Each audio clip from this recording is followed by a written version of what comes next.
when you and Nipsey did Mr. Untouchable, did you know Nip was gonna be as special as he is? Yeah. He was smooth with it.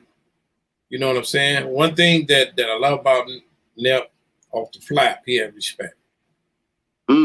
Especially to those that, you know, was still out there doing it and did it before. He wasn't like, nigga, I'm Jacquees, fuck you, Keith Sweat. He didn't do that Jacquees shit. Yeah. And he come from the era, the last of the era to where it had hood etiquette, hood principles. You don't make a nigga until we all know. You do it like this. You respect your G's, nigga, that are leading by example. You uphold yourself. So he had a young spirit develop at a young age because God allowed him to be on the square breaking down computers and shit. Normally niggas don't do that in the hood. So I knew he was something different prior to doing the thing that kicked off Marathon, which was the record, Mr. Untouchable. We did Bullets Have No Name. That was a big thing. I was on that project. So I seen him, was able to do records with him, but mostly more than the creativity, he was on his computer every time. He was breaking down certain wisdom like he did when he was a shorty and people didn't understand. That's what made him different. That's what gave him the Eazy-E appeal to me. Because Eazy-E did that. You know, Eazy-E was young in his 20s. But see, Eazy-E was a visionary. He was the smartest D boy in Compton. You got to be real smart when you're slanging them things. He had that, you know, that type of mentality.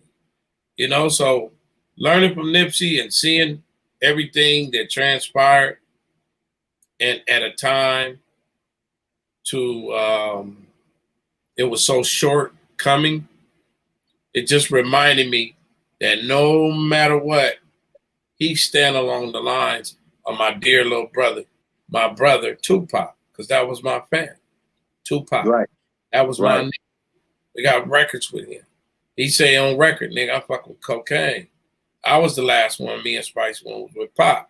So Nip reminded me, like, what a blessing it is that somewhere, somehow, there's going to be, and I don't want to say another Nip or Easy or Pop, but it's going to be another one of those to take it to the next level.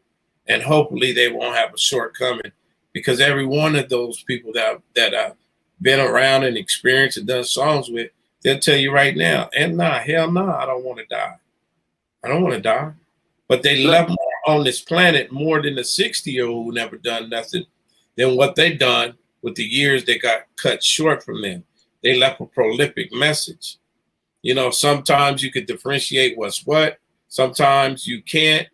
But overall, the message is there. And you can learn from each and every one by paying attention to the details. You know, don't just look at how big they were. Look at the details. It's like a six spoke.